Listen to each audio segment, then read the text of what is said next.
CBD. Guys, if you're looking for a hellhole, go to that place. I swear to you. And if you're looking for different characters, go to that place. You will see. I am telling you, there's no other place in South Africa like that place. I'm telling you. Yo, Dreads, I tell you. Hello, it's your girl Miss Kels on yet another video. I'm so glad you guys are joining me again for this one. I am cold, but I am dressed warmly because I need to do this video. I needed to do this video. But before I get on with the video, don't forget to like, don't forget to subscribe, and of course don't forget to comment. So cold, guys, like I don't even know. But anyway, I'm really cold. But anyway, the story starts in 2016, né? So let me just get comfortable. I don't have anything to drink right now. I didn't make myself some cappuccino, but never mind that. So the story starts in 2016. I was doing my third year at UJ, né? And yeah, third year at UJ. And I decided, let me just get a job, you know. And it was around November, and you know, some companies do hire students or do hire casual workers for the festive season. So when the festive season's about to start, some companies hire casual workers. I got an opportunity to work for CNA 4ways, and I actually loved it. It was actually amazing. So now, during this time, as I said, it was November, and I was about to start with my exams.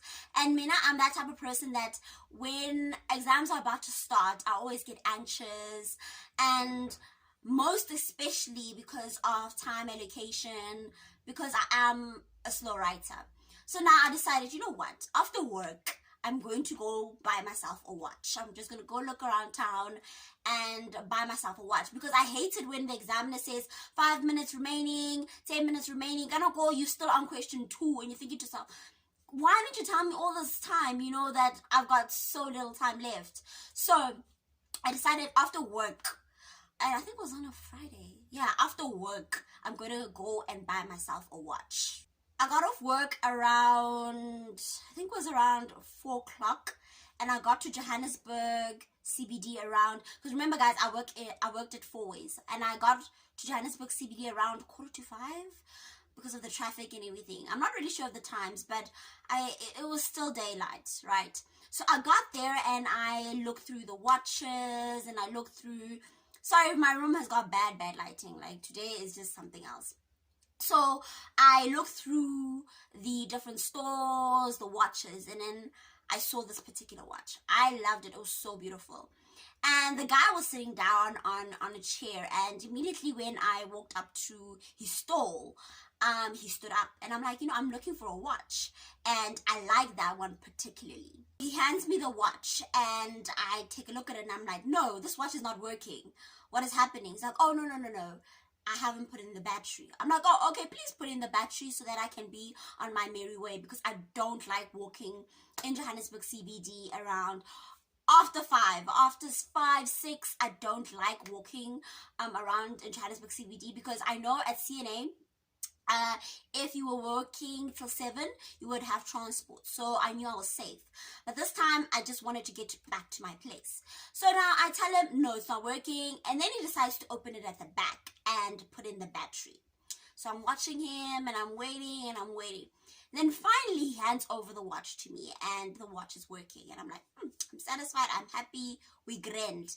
I give him his 80 bucks, and I go on my merry way. As I reach the traffic lights, the robots, as most South Africans call it, as I reach there, it's packed now, you know, people are waiting for it to turn green. I look at my watch, and it stopped working, and I'm like, wait, hold up, it stopped working. I just paid 80 rand, and this watch stopped working again, because the time was still the same as when I had left the store. I get to the store, and he's giving me this reaction of, what do you want? You know that face yet? It's like, you're annoyed already. So I tell him, no, this watch is not working, you know. And then I handed it over to him, and he takes it and he opens it again and puts in new batteries. And then he's busy fidgeting with it after putting in the batteries. And I'm like, is it working? And he's like, no. I'm like, okay. He's like, maybe it's the batteries again. I'm like, you just took the batteries out of the pack. meaning those batteries are fine. The problem is the watch. So now please, either decide to give me the watch, a new watch, or my money. He says to me, I cannot give you a watch, a new watch, nor can I give you your money. This watch needs to be fixed. I'm like, what? I'm like, you are crazy. I'm not going to wait here for you to fix the watch. It's not my problem. It's not my issue. Then a friend of his comes by. I think you can see there's a bit of tension between us. And then he comes by. He's like, what's wrong? I'm like, no, tell your partner to give me my money or a new watch, because the watch that I bought is not working, and he's trying all things, but it's not working, and it's seemingly, he can see that it's not working. So then the other guy's like, calm down, we'll fix the watch. I'm like, are you not getting me? Hello, are you not getting me? Give me a watch or my money. I don't want that watch anymore, because it's clear to me that even when I leave here and it's working, when I get back to my place, it's not going to work. They ignore me. It's like I'm not even standing there and they're busy fidgeting with a watch. I'm like, I'm going to take a watch here. He's like, don't you dare. I'm like, what do you mean don't I dare?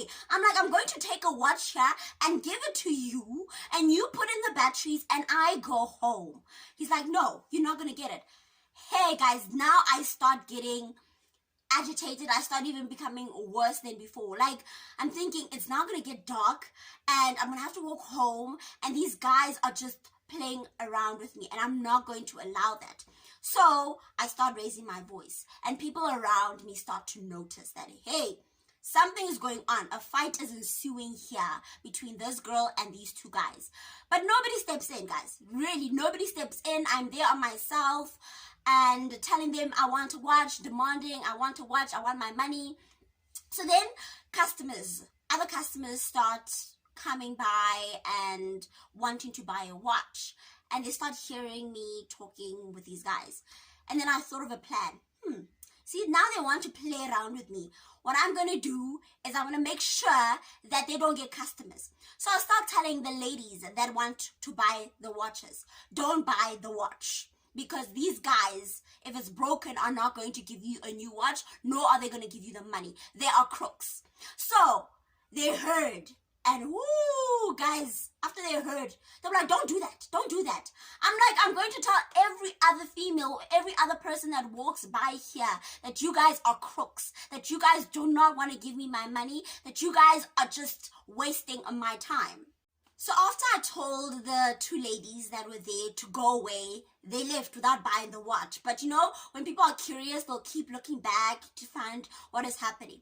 So the guy is now really upset, and he holds me by my arm. He's like, go away, go away. I'm like, what do you mean go away? I'm not going to go away. You are hurting me. Like, guys, he was literally squeezing my wrist, and it was so painful. But in this time, people are rushing. You know, it's rush hour. People are wanting to go home. Nobody is caring.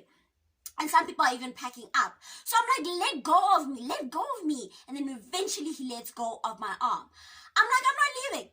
Give me my watch. Give me my money. You know, I was literally one of those girls that was protesting alone in Johannesburg CBD. Now, more customers are coming and they're looking at the watch. And I'm like, don't buy, don't buy. He's like, stop it. You know, he was a Nigerian guy. These guys were Nigerians. I have to say they were Nigerians, not because of anything bad. I was just clarifying. So they were two Nigerian guys. So he was like, don't do that. Don't do that. Don't do that. Go away. Go away. I'm like, I'm not leaving. Then I'm standing almost close to him. He pushes me, right? I fall to he literally pushes me and I fall to the ground. I'm like, who does this? I'm like, and then I start getting really furious that he put his hand on me first time. I didn't get all violent with him. Now he's putting his hands again on me by pushing me to the floor. I stand up, I push him back. I'm like, I want my watch. I want my watch. I want my money. Give me my stuff. Now people are just watching. Now it's like a show in Joburg. It's like now I am hosting a show of craziness, ratchetness. It was just madness. decided to contact this friend of mine because I saw this situation is not going to be resolved unless I have a male friend or a male person there. So I'll contact this friend of mine. I'm like, I'm calling my friend. You guys are going to see. The guy didn't bloody care. He's like, call him. I don't care. Just take the watch and leave. I'm like, I'm not going to take that watch. So I start calling.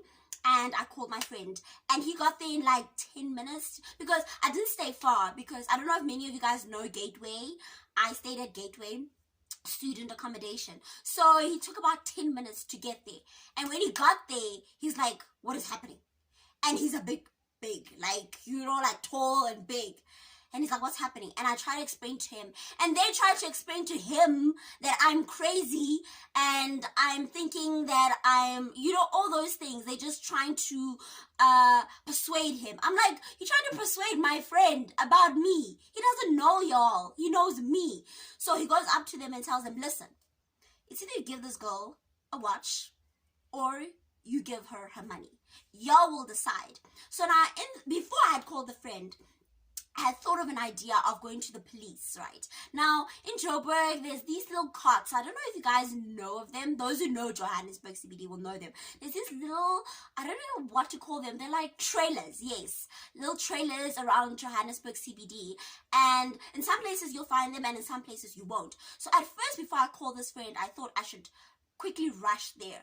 But then I thought they would have left and I would not get my money. So fast forward, my friend talks to them and he's calm. He's one of those people that do not instigate him, because once you've switched on that plug, there is no going back. Like, he's one of those people that once you get him pissed, there's no going back. So I knew I needed to make sure that he calmed down. Although I was just, on some 100th level of anger, I needed to make sure that he calmed down because he was very, very protective over me. So he talks to them and tells them, listen, I'm not playing. I don't care what is happening here. You give her a watch or you give her the money. And he was very, very, very stern with them. Like, I think they actually were also scared of him. But most Nigerian guys in Johannesburg CBD, I was actually shocked that they were like, most of them want to start a fight. They want to keep pestering you even more. Now, he told them, like, bruh, I'm not going to joke with you. Give her the watch or her money. Actually, after he talked to them, they decided, you know what? Go away. I think they were tired. Just go away. And then he threw my money on the ground. I'm like, good. It's my money. Throw it on the ground. Whatever you do, just, it's fine. I don't give a damn. So those guys were just one of those people that, like, you're trying to support black business, but you can't support black business when you have people like that, So I know if I didn't have that friend of mine, I probably would have never left, and I think I would have probably gotten beaten up in Joburg. Like, literally, those guys would have probably just called more guys to come and kick my ass, come and whoop me.